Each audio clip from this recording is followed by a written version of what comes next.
আসসালামু আলাইকুম, সবাইকে স্বাগতম। আজ আমরা তরল দুধ ও টক দইয়ের পুষ্টিগুণ সম্পর্কে জেনে নেব। তরল দুধ যা আমরা প্রতিদিন পান করি, এটি শুধু একটি পানীয় নয়, এটি পুষ্টির এক অসাধারণ ভাণ্ডার। ছোট থেকে বড় সবার জন্য এটি অপরিহার্য খাদ্য উপাদান। মানবদেহের সুস্থ বিকাশের ভূমিকা অপরিসীম। দুধে রয়েছে প্রচুর পরিমাণ ক্যালসিয়াম, যা আমাদের হাড় ও দাঁত মজবুতে সাহায্য করে, বিশেষ করে শিশুদের হাড়ের বৃদ্ধি, বয়স্কদের হাড়ের ক্ষয়রোধের ভূমিকা অত্যন্ত গুরুত্বপূর্ণ।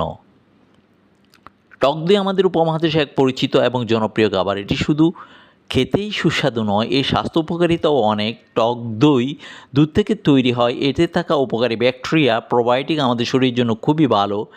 টক দইয়ে থাকা উপকারী ব্যাকটেরিয়া হজম প্রক্রিয়াকে উন্নত করে, কোষ্ঠকাঠিন্য দূর করে, রোগ প্রতিরোধ ক্ষমতা বাড়ায়, হাড় ও দাঁত মজবুত রাখে, ওজন নিয়ন্ত্রণে সাহায্য করে। এটি ত্বক নরম ও মসৃণ রাখে।